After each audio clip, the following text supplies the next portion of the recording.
I'll be presenting our paper, respiratory rate and heart rate in facial videos through the lens of pixel intensity variation. So this work has been a collaborative effort from MPSC lab at UMBC. So heart rate and respiratory signal are essential physiological signal that indicates the early cardiovascular diseases.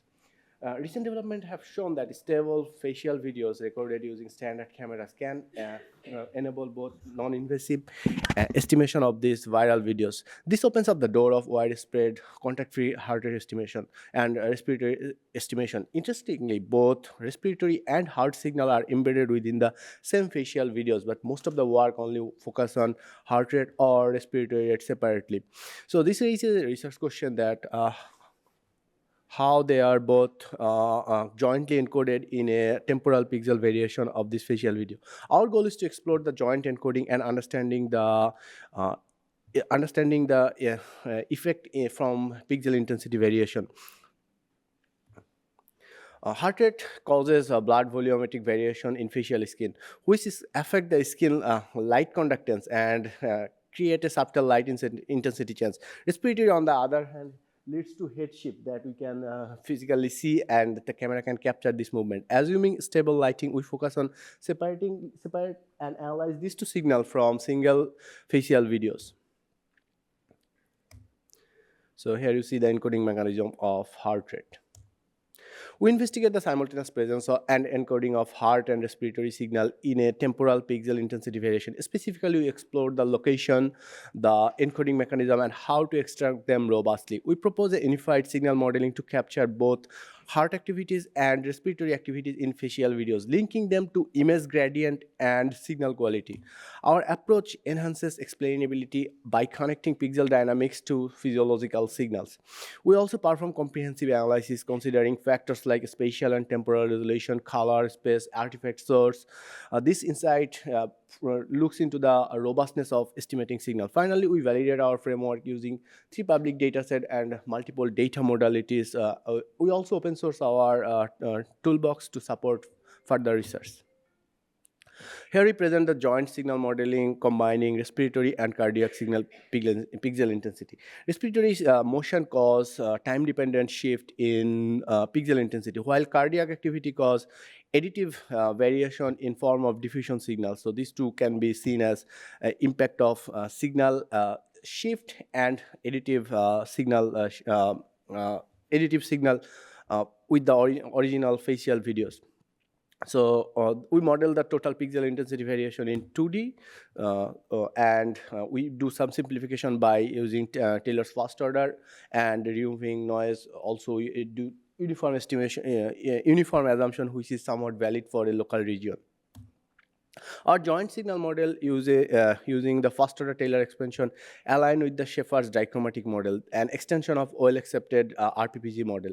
This methodology involves selecting a point, applying bandpass filters, and analyzing the signal separately in their respected frequency region. So we apply. So here is a form of like how we extract that signal and how we align with our original signal model, experience the validation of the signal model. So here we present the impact of different color channel of signal extraction in RGB. All 3 channels contains useful information in HSV representation, hue saturation and value saturation, while Scilab actually contains L channel is the most important. So this slide covers the several factors impacting our signal extraction. A large spatial window smooths the signal. A frame rate plays important role for both respiratory and heart signal. But since by lowering frame rate, we can boost the respiratory signal. Regions with higher image gradient exhibit higher respiratory rate. Additionally, the impact of spatial location varies depending on position in frame. So I just want to note that we have actually derived all this before showing this result in our original paper. Please feel free to check this paper and reach out to me if you have any confusion. So the detailed calculation are omitted for this for the sake of these presentations. So in conclusion, we discussed the future effect focusing on developing uncertainty-aware system to improve signal quality by leveraging temporal integration. Unlike like unlike differentiation, temporal integration quantifies signal gain from different operations. We propose a simple model that explains the relationship between pixel intensity variation and presence of respiratory and cardiac activity in single facial videos, offering techniques for enhancing each of the signal component and connecting gradient, spatial gradient with the signal dynamics. We also identify spatial location for optimizing optimal physiological and signal extraction. Our model is validated using public dataset, as we also open source this. So we should this would be the QR code. If you go there, you should be able to find a Python code that analyze all our experiments. So I would like to thank NSF and ONR for this to support this research. And here's some of our selected reference that I used for this presentation. Let's thank the speaker. Thank you so much for the wonderful talk. I'll be happy to take questions. Yeah, I know. We have about 3 minutes for the questions.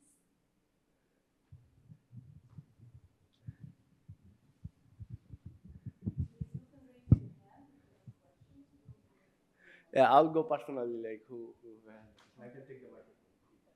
That's okay. I'll take it. Do you have any questions?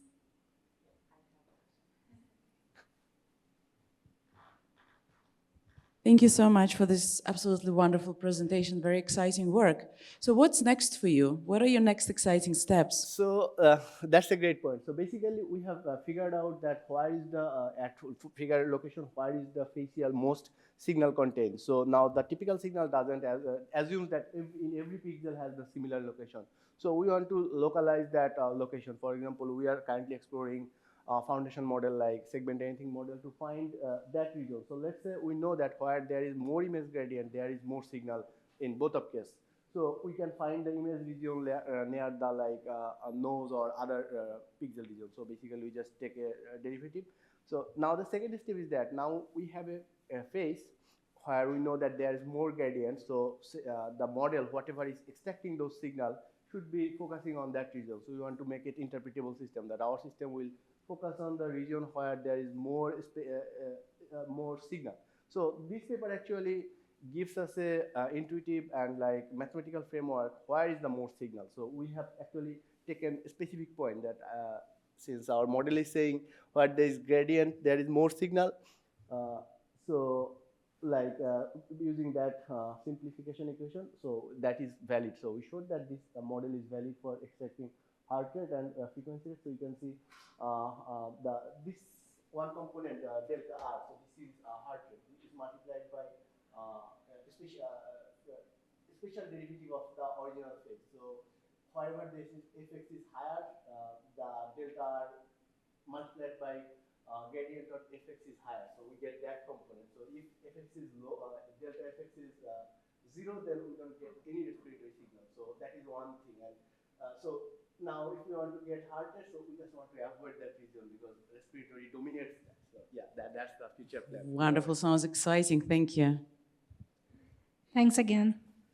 I think I'm more than happy to like take more questions. That's why I skim through the slide. I think we are done with time. Okay. Thank you so much. I appreciate it. Okay, so who's the next?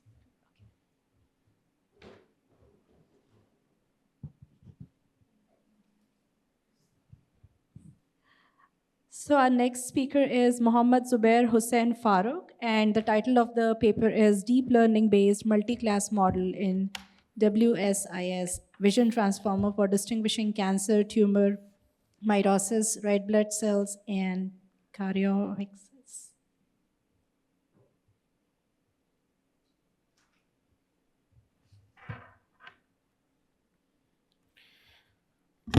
Hello, everyone. Very good morning. I'm Jubair, a PhD student in computer science. Oh. Okay. I thought it's going to go from there. Yeah. Okay.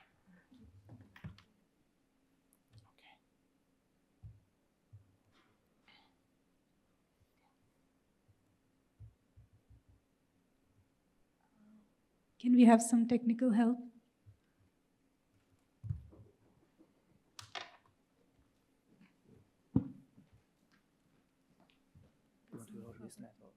your own laptop, right? Okay, I can try this one. No.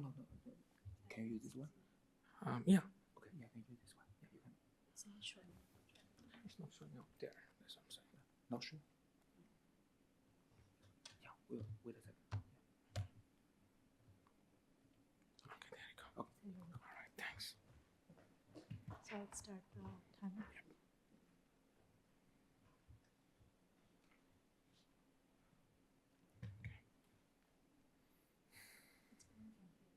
Yeah.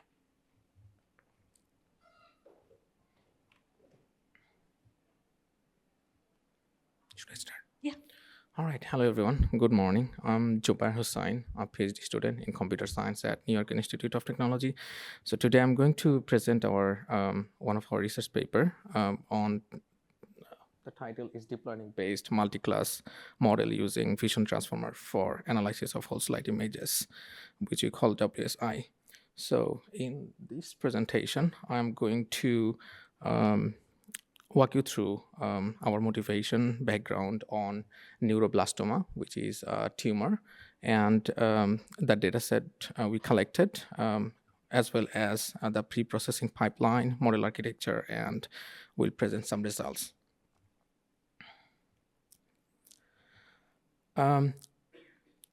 So neuroblastoma is most common extracranial solid tumor in childhood that occur among the children who is age under 5 years old.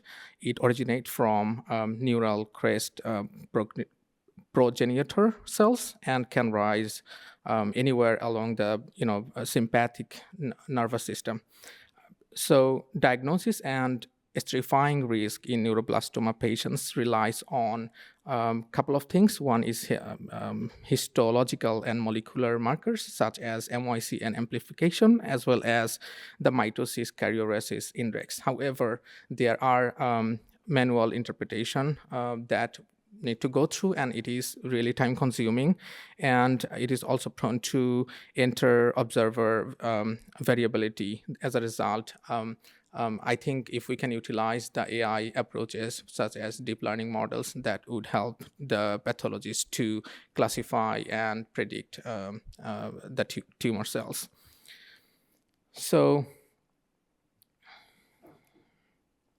So for the data set, we collected from 3 different universities, which is Medical School, Washington University, University of Chicago, and Nationwide Children's Hospital. And our data set includes around 100 whole slide images of neuroblastoma. And that those data set basically was stained with annotation, which is confirmed with FISH. And the cases we selected, which is like pathology selected from strictly following clinical criteria to ensure diagnostic quality. So this is our pre-processing pipeline. In pre-processing pipeline, due to the size of each WSI, which the resolution is more than 150,000 pixel and 100,000 pixel. So this is really huge size of each WSI, and it is one of the primary problem is how we can process them with computational power. So as a result, what we did, we tried one mechanism. It's called tile mechanism. What we did in tile mechanism is dividing each images into 512 into 512 pixel tiles, and as a result, we were able to process those tiles easily. In the meantime, in order to do multi-class classification, we also done some groundwork, which includes like detecting the cells, whether it's tumor cells or non-tumor cells, mitosis, karyoresis, stroma, and red blood cell. And then we extracted all those cells from our images in order to do training and testing our model. So this is our basically our proposed model, which is vision transformer based model. So our, as I said, vision transformer that we utilize here. So what you can see here, we the first input we provided is the whole slide images, and we divided them into different tiles, and then all those extracted cells that was generated, it passed through positional encoding, and we also applied self-attention based encoder.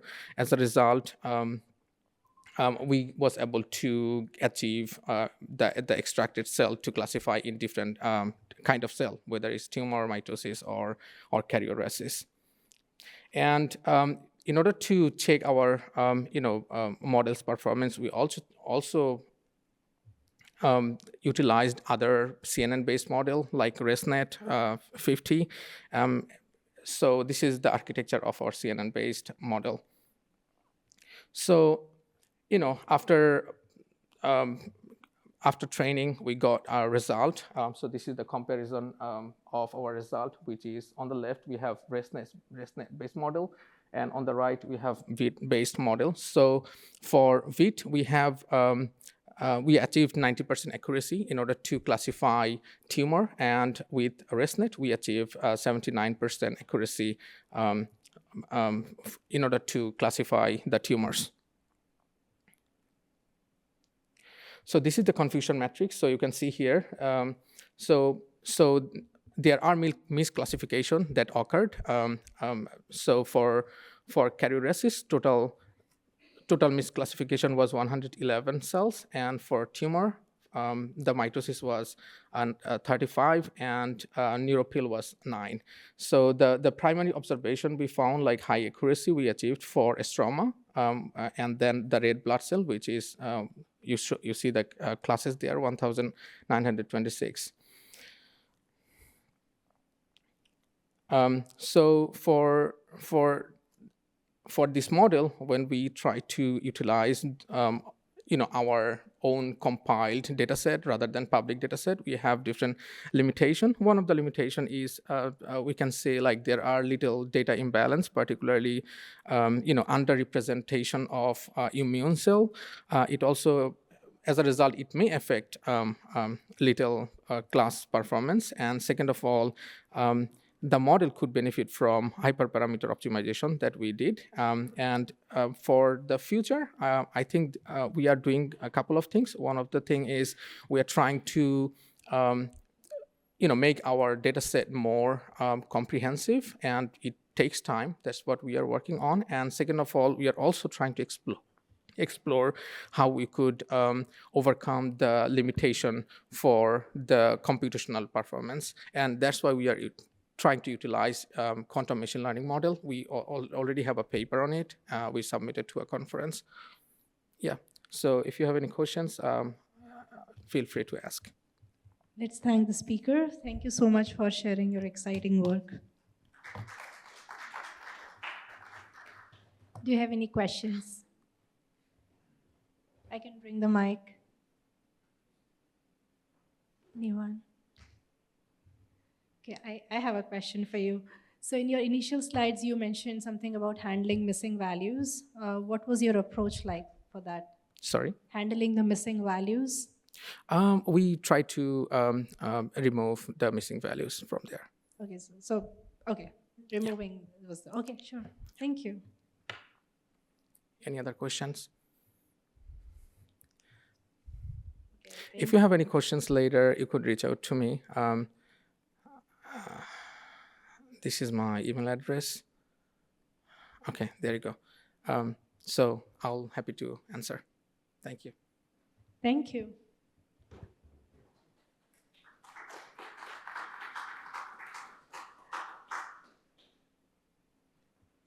So our third paper is on anxiety face track.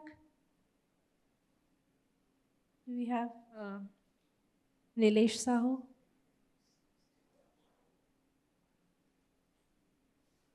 Anxiety face track.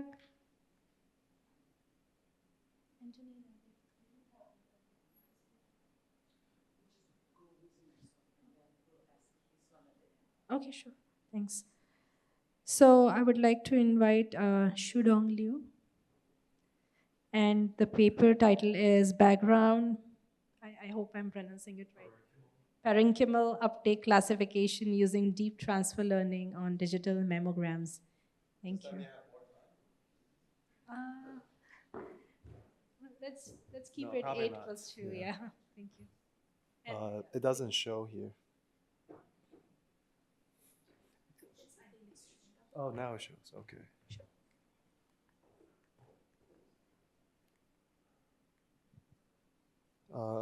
But this is not working, I think.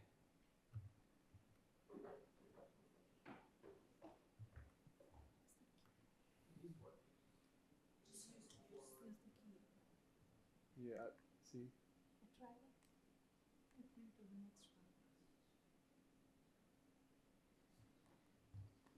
Okay, this is the one, but how do I move on to my slides? We just have one title slide for me.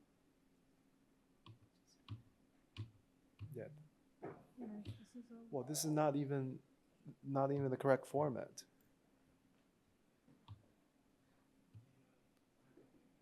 Mine is a PDF. Share the updated ones.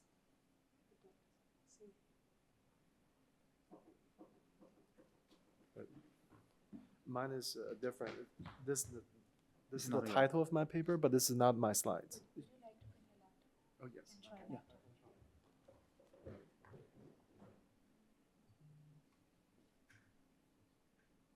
I think the next one is there. Okay. You're missing this one. Okay.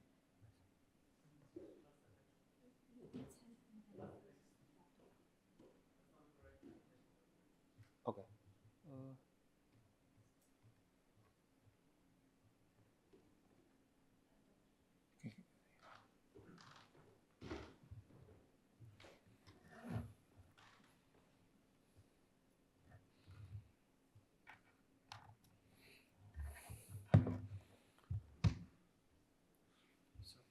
Full screen.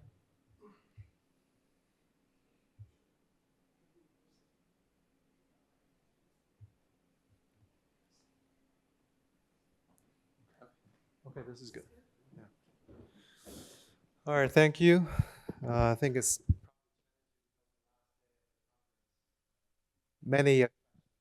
too much fun, like the previous keynote was talking about. But it's my third time, I think, in New York. Every time I walk somewhere in Manhattan, that reminds me of Manhattan distance because of the grid of all the avenues and streets. But so I'm not going to repeat the title, but I'm Xudong Liu, and I teach at this R2 University, University of North Florida in Jacksonville. And this paper is based on some work I did during my one semester long sabbatical last year with brilliant scientists and researchers from Mayo Clinics from different places. One from Rochester, Minnesota, the other one from Arizona.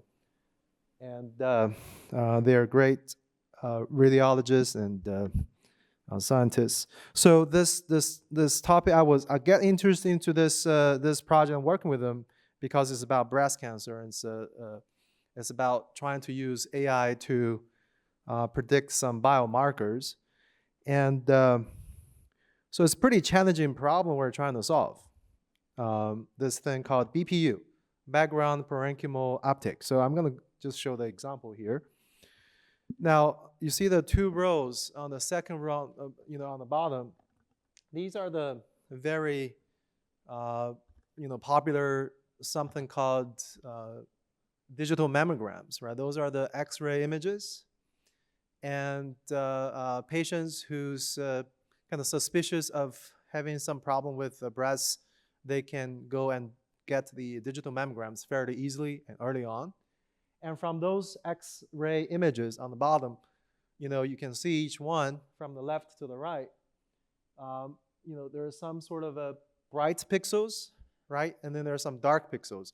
Those bright pixels, they are the bed tissues, the dense tissues, the so-called fibroglandular tissues.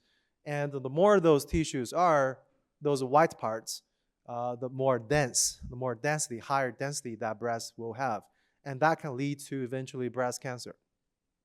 And then the darker parts, again, on the bottom row, those X-ray images, those are the fatty tissues. Those are the healthy, good tissues. As you can see, those are patients with quite high density on the bottom. And those, what we call those images, are the digital mammograms. And there's very mature methods using AI to automatically predict the density on those images on the second row. Now on the top row, those are different images, and those were taken by some technique called MBI, molecular breast imaging. So those images, the patient has to take some injection of some sort of a radioactive tracer, and then they are put to this nuclear devices to take those images. And on the top, again, we have those 5. From the left to the right, we have photopenic, minimum, mild, moderate, and marked. So they have certain meanings. For example, if you look at the top left one, the first one, you see those dots. Again, there's some kind of wider dots and some darker dots.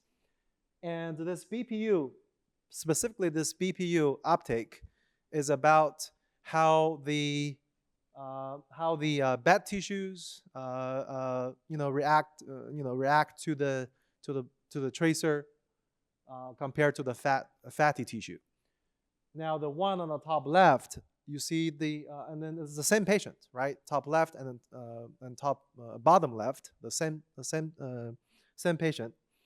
Now you see on the bottom left here, this where the bad tissues are, and then the dark places are good tissues. Now the sort of the brightness on the top, you see the fatty tissue, they are more brighter than the dense tissue. So this is what we call photopenic. That is the intensity of those uptake for the dense tissues is less than the intensity of the health tissue. Now moving to the right, you will see it's going to change. Now here on the second one, we call this minimum, because the intensity of the two types of tissue is about the same. And then to the far right, you see we call this marked. This is very obviously that the dense tissues, they are having much more intense uptakes compared to the healthy tissue, right? This more shining. So what we're trying to do is to, what is the problem we're trying to solve?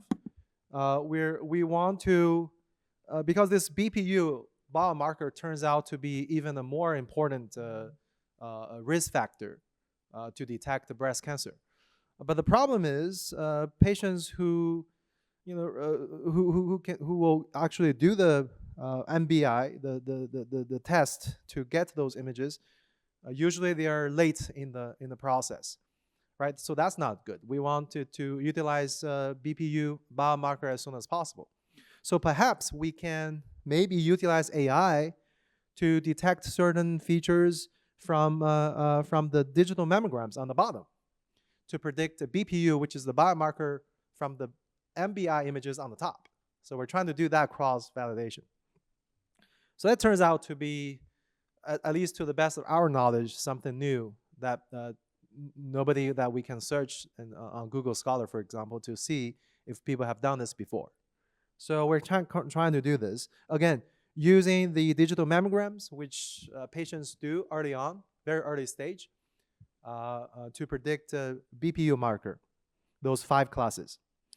And, I'll show you the results, but it turns out we have the patients, the couple of thousand patients we have, the results we got for this 5 category classification predictions, the results were not really as good as we thought. So we kind of, also solve another problem, which is binary classification. We group certain patients together to try to predict basically photopenic versus moderate/marked. So because if we do that, we have more of a balanced data set. And we use, so very simple. The things we did actually very simple. There's mostly just applied to use this PyTorch tools to we tried 11 different models. There's some CNNs, there's also the VIT, like the previous speaker was talking about. Quickly about the data set, we have 4,000 and some change patients. And so this is the framework. I'm going to spend a few seconds just walk you through the framework, and that'll probably do it. So we start with the digital mammograms on the top left, and we have to crop them, do some pre-processing, stitch them together, and then change to a correct resolution. And then they go to this pre-trained deep learning models. Those are pre-trained by ImageNet data. And we threw in also some demographics features, age, right? You can see in the middle here, age, BMI, and menopause status. So menopause status was used here because our doctors mentioned that could be a factor to decide the BPU classes. And like I mentioned, the 5-class classification, we have okay results. You can see the area under the curve results on the left and on the right with demographics, age, BMI, and menopause status. We got a little bit better results compared to without using them. Now for the binary classification, we have the similar, so the results are a lot better, right? We got over 77% accuracy, 0.86 error on the curve. And then again, we see this pattern using demographics compared to not using demographics. Using demographics kind of help too. And we also did a little bit of visualization of our results using Cilium maps and Great Camp. So that's it for this one. Thank you. Thank you so much for sharing your groundbreaking research with us. Yeah, I think in the interest of time, we can skip Q&A. But if you have something that you want to go back and cover, we can do that. We have a minute. We have a few minutes. Like we have a minute. You can go back Any and questions? conclude. Okay, sure.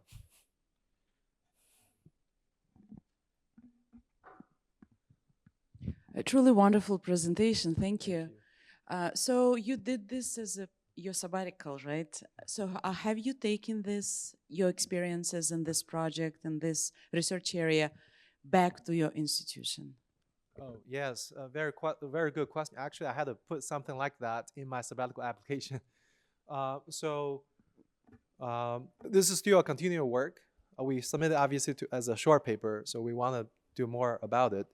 But definitely it could, I'm teaching Intro to AI, for example. I'm also teaching machine learning course at my institute. And this could bring, I could give a lecture about health, especially now I'm at this conference. This is my first CHASE conference, by the way. So I can give additional lecture on machine learning using health data, especially the medical images. I could also, give maybe a project around this, but not using this data set. The Mayo Clinic is very strict about not, I cannot use this outside of the scope of this project. But it could be some sort of lecture about this. It could be a project. That's wonderful. Thank you so much for sharing with us. Yeah, thank you. Thank you so much.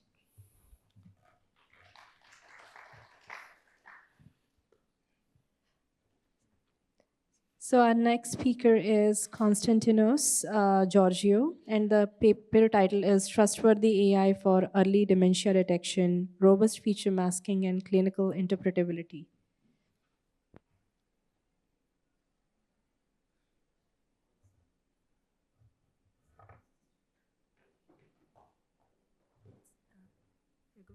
I think so.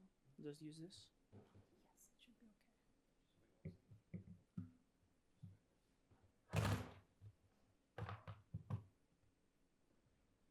Okay. Thank you. Hello, everyone.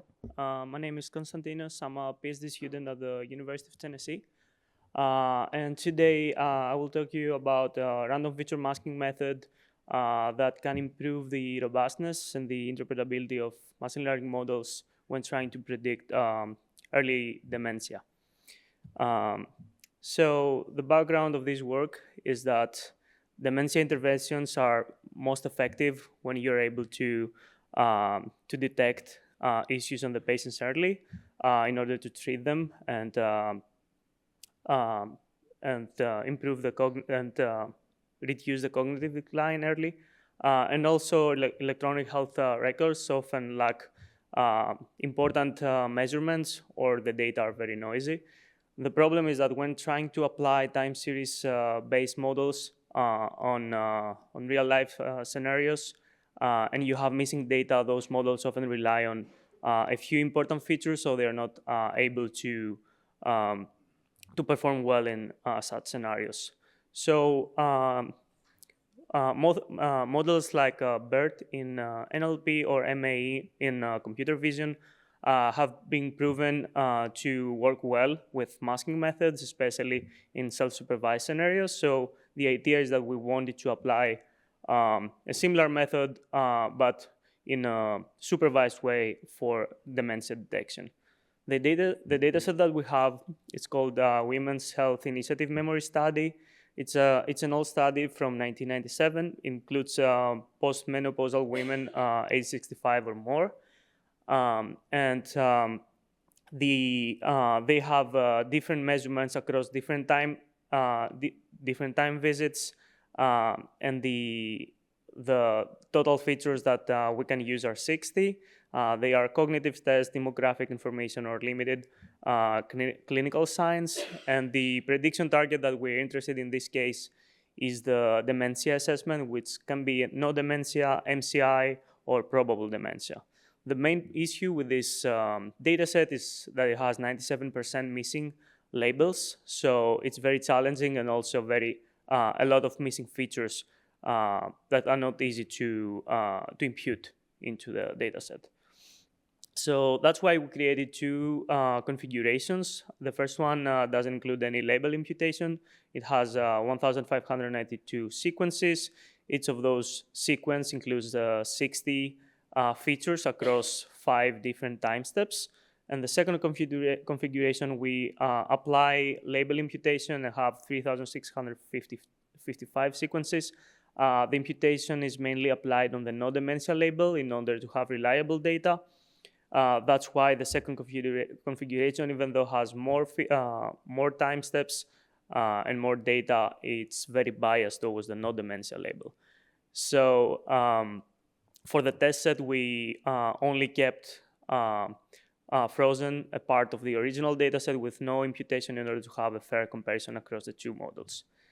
We applied 2 different machine learning models into the pipeline. The first one is a regular transformer model with 4 encoder layers and multi-head attention. And in order to tackle the regular time series, the regular time steps of the dataset, we use the model called Neural Ordinary Differential Equation Model, known as Neural ODE, which is able to encode the time information of those time visits and be able to perform better in such scenarios. So the input data that we have include 5 visits across 60 different features, and we're trying to predict at each sequence the 5th label of dementia. We encode the dementia as 0 for no dementia, 1 for MCI, and 2 for dementia, and we split the data set into train validation test set with 70% for the training set. So how the random feature masking strategy works is pretty simple, really. So the idea is that we have a hyperparameter K that can be 0 for the baseline when you don't use any masking, or 1, 2, 3, 4, 5, which is the number of features that are being masked at each step. After selecting the K and starting the training, at each time step, we randomly select K features uniformly to mask. For the transformer model, we use mask tokens exactly like in the BERT model, or we use a fixed mask value for the neural ODE model. So this way, the models are able to are forced to use information from different features throughout the training, because let's say you have 5 very dominant features. There are some time steps during which the models would be forced to use information from other features in order to predict the label correctly. Also, we use sub-important scores in order to evaluate how the reliance on certain features changes using masking. We use the ADAM optimizer, very basic setup, some early stopping. The important part is that we use macro F1 score as our main evaluation metric, because especially the second configuration is very biased towards the no-dimensional label, and we want to have a fair score to compare those two configurations. And we also use the top 5 important sum using the sub values, which is an indicator on how many features are driving the decisions of those models. So going to the results, the transformer model, the baseline has a 55 macro F1 score with no masking and a 33% top 5 importance sum, while the configuration B starts much better with a 68% macro F1 score and 40% top 5 importance sum, which means that it's relying on less features. So macro F1 score, the higher the better, top 5 importance sum, lower the better. So applying the masking method, we see that up to a certain point, we get an improvement on the macro F1 score for the first configuration. And we also reduce by 5% the top 5 importance score. But when increasing the mask even further, we see a diminishing results. For the configuration B, we don't see an improvement on the macro F1 score, but we also decrease the top 5 importance sum by 8%. And the neural D model starts with a much lower score, but also a better top 5 importance sum. And the second configuration is actually able to match the results of the transformer model, which is 68%, 67% for the neural D. But the top 5 importance sum is very low in that case, which is good, with 24%. So it means that this specific configuration is much more robust across real-life scenarios. And looking at the interpretability of the model, we see a reduction of 14 to 23% across settings, even though we still rely on certain features that are very important. The importance score is much more uniformly distributed across the different features. So in conclusion, we have a random feature masking that with a very low percentage on the masking, we're able to increase the robustness of both architectures. But the issue is that we have the hyperparameters are reliant on the specific data set that we're dealing with, and also using SAP is computationally intensive when you want to apply it during training time. So it has to be applied at the end as an evaluation metric instead of driving the decisions of the models during training time. That's all. So I'm open for questions. Thank you. Let's thank the speaker for sharing their exciting results. Do you have any questions, anyone?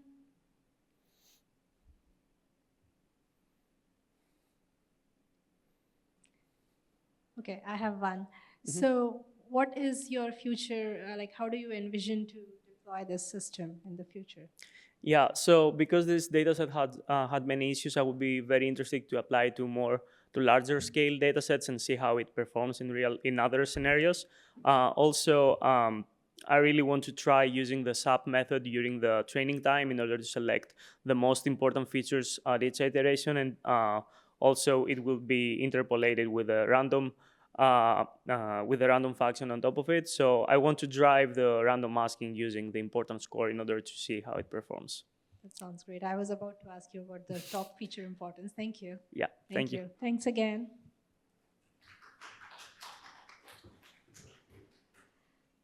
Our next paper is presented by Hirsa Kia, and the paper title is Energy Efficiency and Communication Accuracy Trade-off in Intra-Body Networks.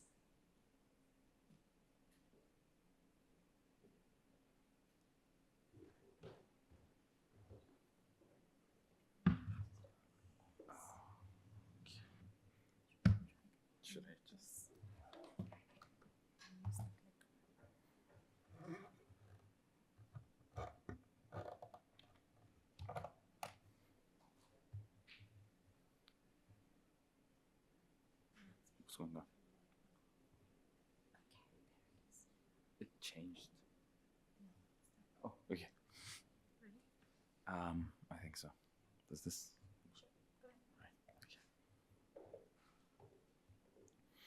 Hello, my name is Hirsakia, and I'm here to present our paper, Energy Efficiency and Communication Accuracy Trade-off in Intrabody Networks. I'm going to talk about the motivation and the chronic disease management networks, what we offer as the suppression system. Then we're going to go through the results and finally the conclusions and future work. So rising chronic disease risks demand cost-effective, personalized, and non-invasive management solutions. CDMNs can sample physiological signals and provide a real-time solution, but energy is a major issue. Our proposed control scheme balances energy efficiency and communication accuracy by offering a closed-loop control for signal prediction and batch data transmissions. So what we mean by chronic disease management network is as follows.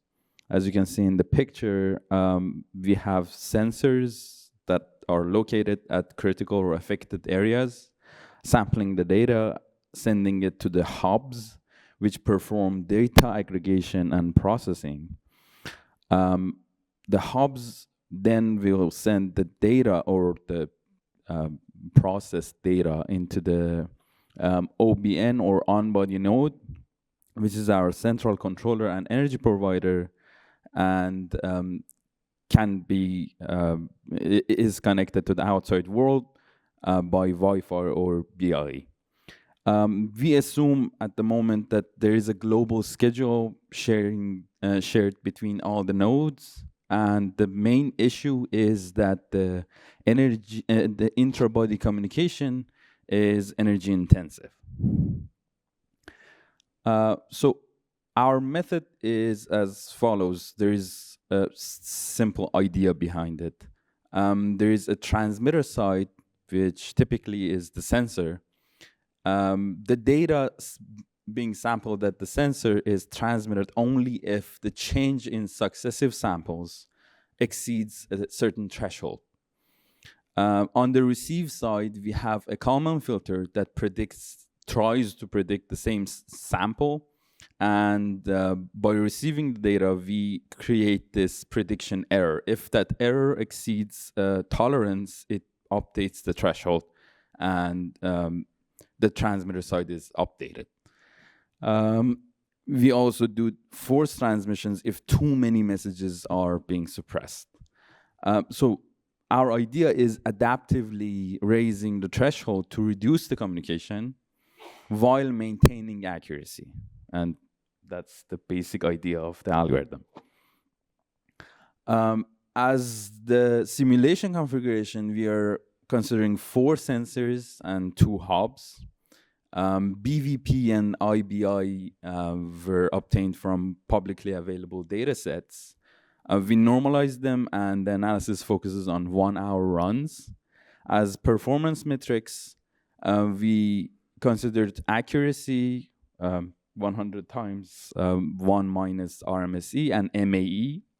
As communication metrics, we consider native communication, which is the number of transmissions without the control, and Kalman filter communications, the number of communications that the sensor does with the control, and the feedbacks per minute.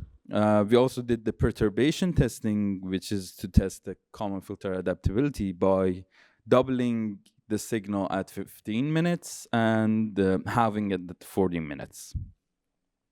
And as you can see, for sensors 1 to 4, the left figures are the original ones, the right ones are the perturbed signals. The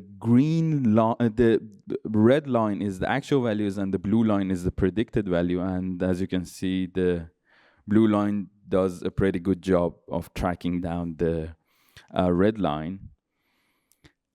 So our prediction accuracy, as you can see, for the unperturbed is above 88%. And for the perturb, it's above 87%.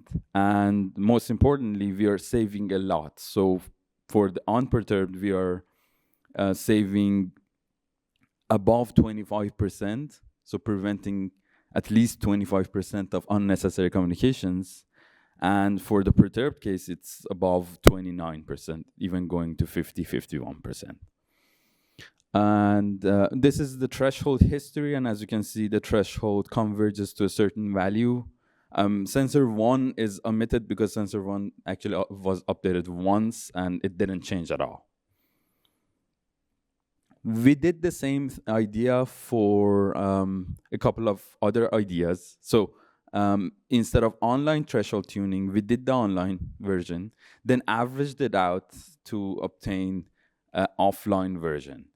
This offline version actually reduced the number of transmissions more, but by sacrificing the accuracy. So the trade-off being that you don't do feedbacks, but you're going to pay it by sacrificing some accuracy. We did the same idea for the vector data transmission, in which the transmitter is going to be your hub and the receiver is going to be the OBN. So instead of one data, we're going to have a vector of data, and two vectors of data are going to be compared by the RMS error. And it should be intuitive enough that the size of the vector, the bigger it is, the harder it is to accurately predict. We changed the Kalman filter with the adaptive Kalman filter by updating the noise covariance matrix R using a sliding window of 10 most recent measurements. It mainly, in original signals, it mainly affected the accuracy and number of feedbacks. If one improved, the other one declined. In the perturbed signal, sensors 1, 2 was improved, the other ones declined or improved at the same time. We also did it for the noise signals. There was no major changes in our accuracy, which is good news. And as the conclusion and future work, we achieved between 25 to 67% reduction in number of communications while maintaining 87 to 94% signal accuracy.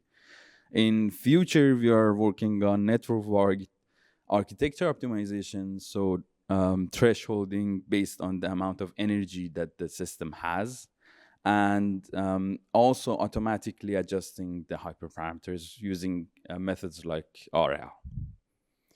Thank you. And the speaker, thanks for sharing your wonderful work. Thank you. Questions?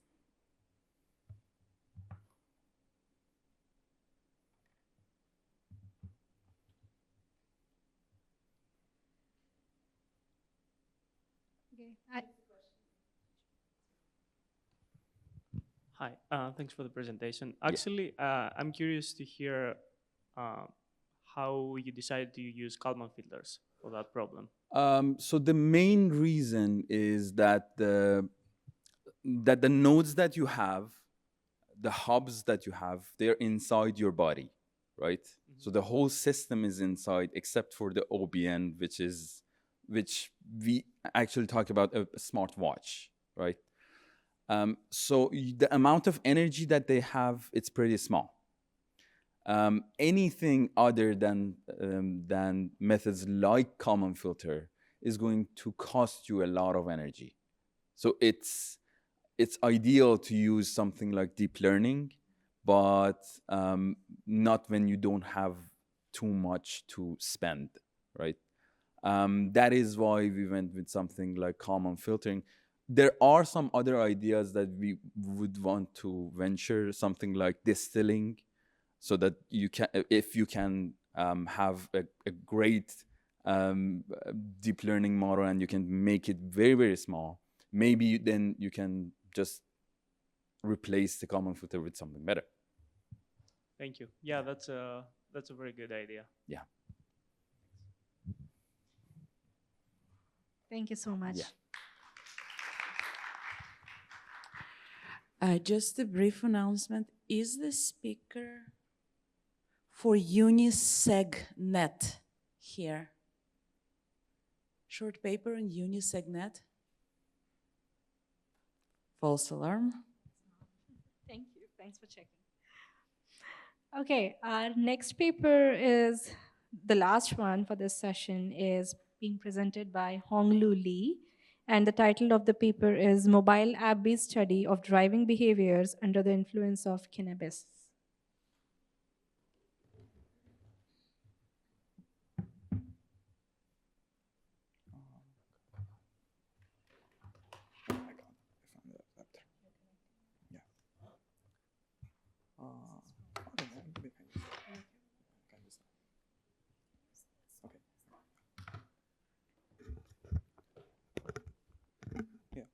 Hello everyone, I'm Honglu Li from Rutgers University, and I'm glad to present our work, Mobile App-Based Study of Driving Behaviors Under the Influence of Cannabis. This is a joint work with my advisor, Professor Ying Chen from Rutgers University, a collaborator Bin Han from Rutgers University, and Dr. Cong Shi from NJIT, Dr. Yan Wang from Temple University, and Dr. Tammy Chang from Robert Wood Johnson Medical School of Rutgers. This project is supported by NIH smartphone app to examine effects of cannabis use on driving behavior. So first of all, the motivation. Cannabis use has been legalized in many countries, including the United States.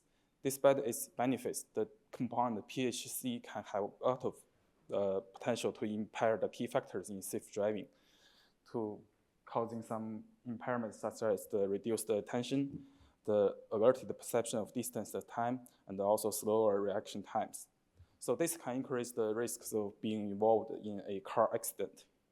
So it is an urgent need for us to study the influence of cannabis on driving behaviors. Existing works mainly rely on the driving simulators, but these driving simulators cannot reflect some real-world environment scenarios like the road texture, weather conditions, and ambient noise. And also, the discrepancies may occur on driving behavior study due to the awareness of being monitored through the simulators.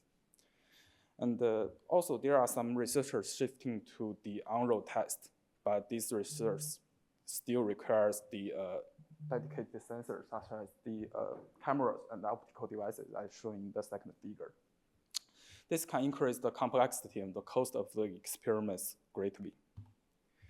So to address these kind of limitations, we are the first to conduct the on-road driving test based on the smartphone motion sensor collected under the real-world driving scenarios. Our system can use the accelerometer and the gyroscopes of smartphone of the smartphones to derive the acceleration and the angular velocity of the vehicle. And then we can detect the abnormal driving behaviors based on the data. To investigate the feasibility of using motion sensors from the smartphone to detect abnormal driving behaviors, we recruited 3 participants to conduct some abnormal driving behaviors. And the example data is shown in the figures. The first one is weaving and swerving. It means the vehicle is moving literally within the traffic line. And the second one is wide turning. It means turning without being slowed down, causing a larger than usual radius. And the last one is hard braking. It means a sudden and significant reduction in the speed. So to implement such a system still face some challenges. The first one is not safe to require driving input for data collection. And also we need to upload the data to a secure online remote server.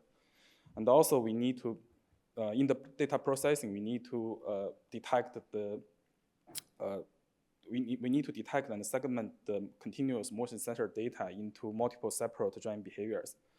And also we need to align the smartphone motion sensor reading with the vehicle. Sorry, I have some modifications in my own slides, so can I switch to that?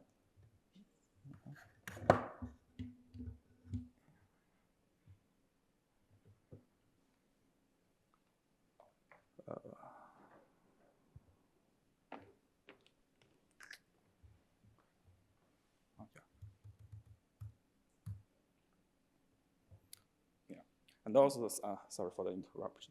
And also we need to align the smartphone's coordinate system with the the vehicles so that we can derive the vehicle movement from our motion sensor readings directly. And also we need to detect the 3 abnormal driving behaviors separately. So to address these challenges, we introduced our system design. Our system design includes 3 mechanisms. The first one is for data acquisition. In this mechanism, we developed an Android app to detect the driving events automatically, and then we can collect the motion sensor data. The second one is motion sensor data pre-processing mechanism. It includes the noise mitigation, coordinate alignment, and the segmentation method. I will introduce the details later. And the driving performance assessment includes a 2-step algorithm to detect the driving behavior type and then the corresponding abnormal driving behaviors. So for the motion sensor data pre-processing mechanism, we first use a moving arrows method to make sure we can filter out the noise in the raw data. And then in the coordinate alignment method, we can align the coordinate system of the smartphone with the vehicles. And our method can automatically identify the steer and the acceleration periods required, so it is efficient for online analysis. And the segmentation method can first segment out the weaving and swerving and turning behaviors based on the gyroscope readings, and then other behaviors based on the accelerometer readings. And for our driving performance assessment mechanism, we can first detect the driving behavior types, including the street driving, turning, and the braking based on the gyroscope and the accelerometer readings. And then we can further to determine the abnormal driving behaviors based on their unique features on the data. And to ensure a secure and reliable long-term data acquisition, we developed an Android app to automatically detect the driving events. And after detecting the events, it will automatically collect the motion sensor data and upload data to an online remote server for storage and for further analysis. A typical use scenario is shown in the figure. And the drivers in real use, they can switch to other applications such as the Google Maps, the music players, because our app can run in the background. And our long-term data collection involves the 9 participants' data. And the participant will take surveys every day to record their cannabis consumption and also their feeding rates. The participant need to drive at least 60 miles per week for 4 weeks. And a typical use scenario is shown in the figure, and the survey question is shown in the table. To evaluate the driving performance, we use the metrics include the percentage of one type of abnormal driving behavior and also the percentage of all types of abnormal driving behavior. And we use one-way ANOVA method to measure the correlation between the driving behavior and the cannabis use. And in the results, we first studied the influence of cannabis on driving over time. The baseline is the abnormal driving behaviors without any cannabis use. We can find that the overall abnormal driving behavior percentage can change over time, peaking between 2 and 3 hours. So the results demonstrate that the cannabis use can obviously increase the abnormal driving behavior percentage, leading to more weaving and swerving, more right turning, and more hard braking. We also studied the correlation between the cannabis use induced highness ratings and the abnormal driving behavior performance. And from the results, we can find that the correlation also changes with time, and the most significant correlation occurs between 2 and 3 hours. And after 3 hours, the cannabis use is no longer significant. So to summarize, this work conducted the first on-road driving behavior study influenced by cannabis. And this is a joint work under the collaboration from both computer scientists and doctors. Our results demonstrate that the cannabis influence has an association with the abnormal driving behaviors, and the most significant influence happens in 2 and 3 hours after cannabis use.